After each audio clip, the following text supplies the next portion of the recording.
So now we're getting into the real fun stuff as far as trigonometric identities go. It's called the Pythagorean identities. This is what we're talking about today. And these are like quotient and reciprocal identities in the sense that you can take a trig equation of sorts and simplify it using a special equation that is always true. And here's the first example of this. This guy right here. When you have an angle, theta, and you're doing sine squared of theta plus cosine squared of theta, the result of it is always 0. I'll give you an example of how this works. If my equation were something like sine squared of 30 degrees plus cosine squared of 30 degrees, and it said, what is this equal to? Right? So what is this expression on the left equal to? Well, you'd say, hey, I know from my unit circle that sine of 30, I hope we know this, right, is 1/2. So it'd be 1/2 squared plus cosine of 30, hope we know that. It's radical 3/2 squared. You figure out what that equals to. Well, 1/2 squared is 1/4. And radical 3/2 squared, you square the top and you square the bottom. And what's that? That's just equal to 4/4. So you see that's equal to 1. And it wouldn't have mattered if I said 30 degrees, although that's a very nice example. Or, I don't know, let's pick something that's not nice. 37 degrees. This would also be true for 37 degrees. That would be equal to 1. Or 100 degrees or whatever else angle you come up with. Sine squared plus cosine squared is always equal to 1. Okay? Now, there's a way to remember this. And if you like these little phrases that we talk about in class, this one is Santa Claus is number 1. Okay, just remember Santa Claus is number 1. That's your Pythagorean identity for sine squared and cosine squared. Now, this is written in all sorts of ways.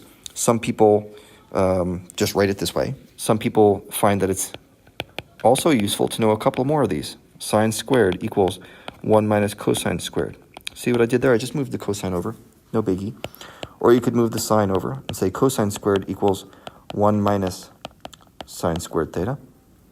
Or if you wanted, well, we could rearrange this more. Let's try sine squared, and I'm going to, instead of subtracting cosine squared from each side, let's subtract 1 from each side and subtract the cosines from each side.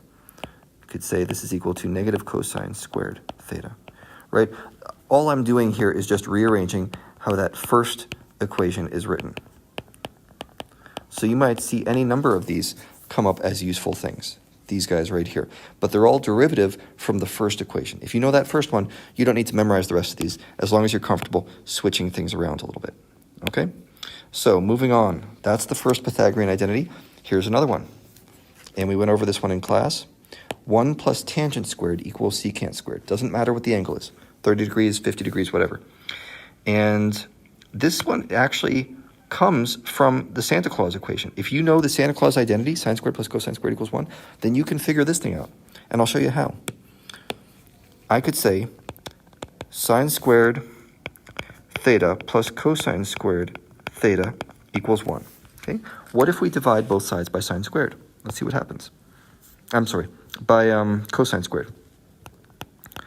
So divide both sides by cosine squared. Everything. Okay. And what we get here is tangent squared by the quotient identity. Cosine squared over cosine squared, that's just 1. And 1 over cosine squared by the reciprocal identity is secant squared. And see, that's just what we have here in blue. So if you want, you can just memorize the first one, the Pythagorean identity for Santa Claus. That is the most important one. And then you can rederive the tangent one if you ever need it. If you want to remember this one, just think 1 tan secretary.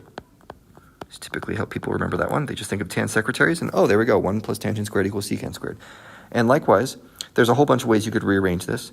You could say tangent squared theta equals secant squared minus 1. And who knows what else you'll come up with. It kind of depends on what equation you're dealing with. So there's one more Pythagorean identity right here, which, again, you could get from the original one.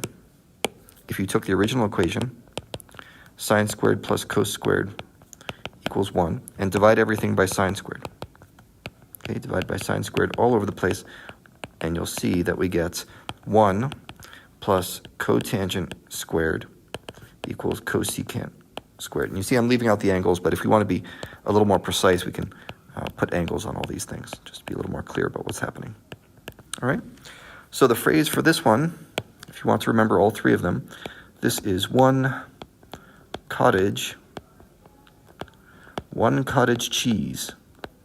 If you come up with a better one, I am all ears. But for now, what we've got is Santa Claus is number one tan secretary, and one cottage cheese. These will come in handy many, many times. They're very important.